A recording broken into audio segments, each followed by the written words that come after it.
Good morning mga paps. So usapang replacement naman tayo ng fuel filter. So yan, itong video no. So ito nga pala mga paps yung fuel filter ng 3.0. So magkaiba yung fuel filter ng 2.5 or 2 kD sa 1 kD. Okay? So pag angat nyo ng upuan dito sa harap, so nandito po, ito yung fuel filter natin, fuel filter box pagkatawag nila. Ayan, sa isang assembly yan. So balang kakalagay natin dyan, bali apat, dalawang hose. Ito yung from tanke, ito naman yung papunta ng combustion system natin. So ito naman yung sensor ng plug. Mag-indicate yan sa dashboard pag nagka-clog yung ano natin, fuel natin. And then meron pang isang sensor doon, yung nasa baba. Ayan, itong kulay puti na to. So yan naman yung sensor pag may tubig yung ating fuel tank. Okay? Or yan, iangat nyo lang ng ganyan. Okay, tanggalin nyo yung sensor. Okay, ito yung sensor. Yan. Ito po isang sensor.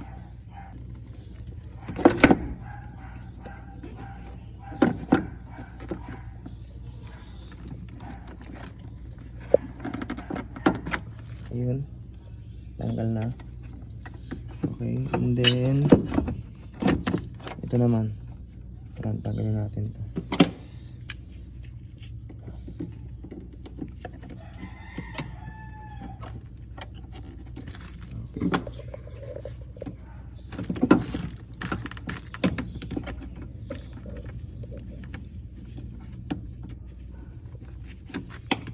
Pag walang video camera, ay yun, tanggalan natin ito isa.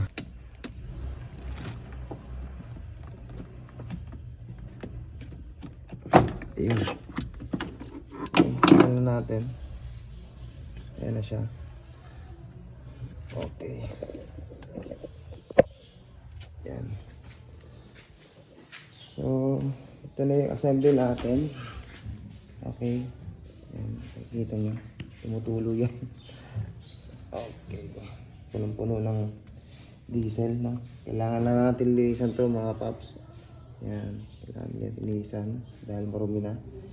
So ito, tandaan nyo lang lagi mga paps yan. So may arrow yan dyan, guide, na dapat pantay-pantay yan. Okay, so ito yung arrow nya, dapat pantay yan dito. Ayun. Okay, so buksan natin.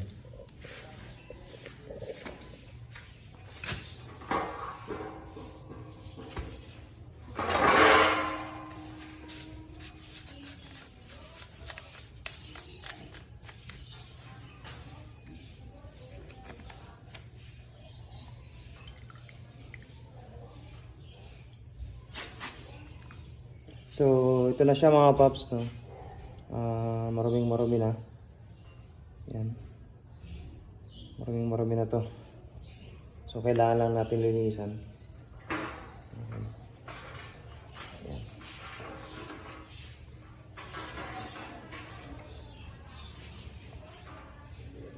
Yan.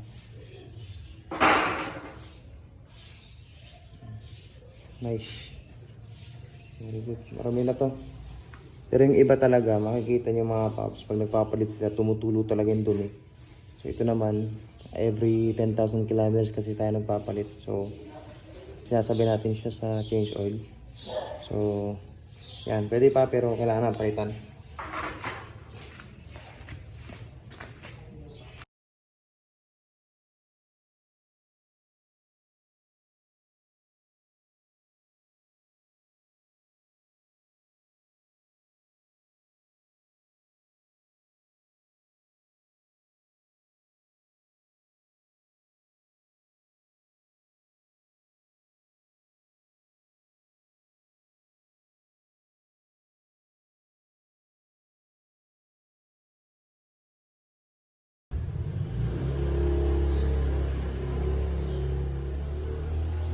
Okay. So, ganoon lang ulit. Ilalagay nyo lang ito.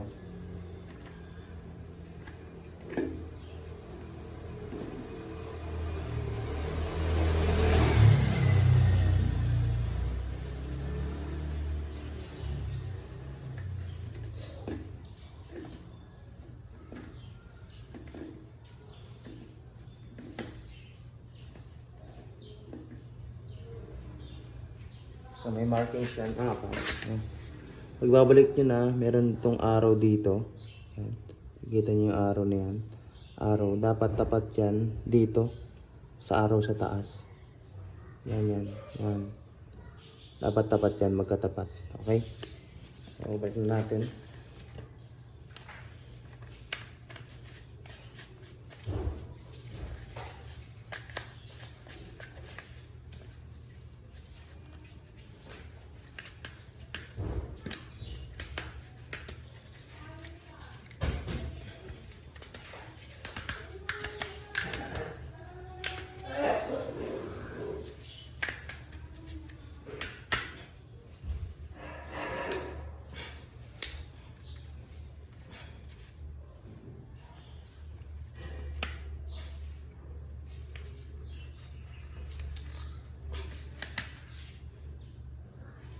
Okay.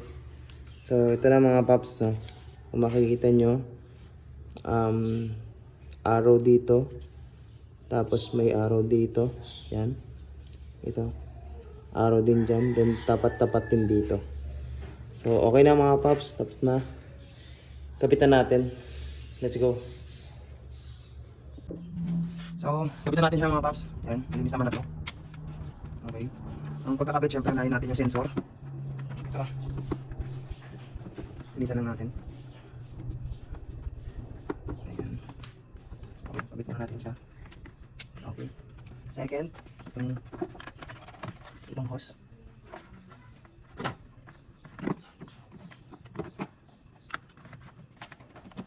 Ayan. Hindi kayo mawawala dito mga sir, mga paps, kasi magkaiba naman yung hose. So itong hose na isa galing dito sa sa tangke ay malaki compared dito sa hose papunta ng makina, maliit yung butas niya. So hindi kayo malilito. Okay?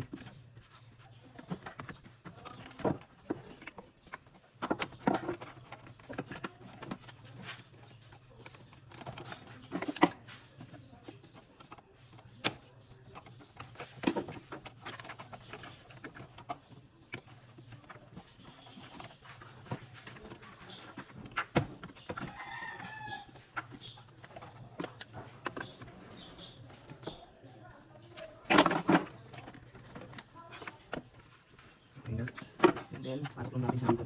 Sa lagayan niya mismo. Yun, ipasok din sa wakas. So, break lang natin itong sensor. Yan. Okay. Okay.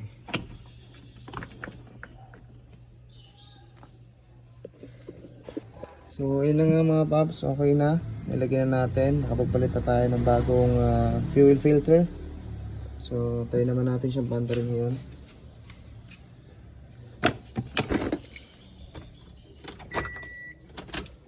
I-pump nyo lang hanggang sa tumigas siya. Yan. Okay. Ibig sabihin, pag meron ng ganyan, pag tumigas na siya mga paps, so okay na yung flow ng fuel from tanke. Okay. So, turn on natin.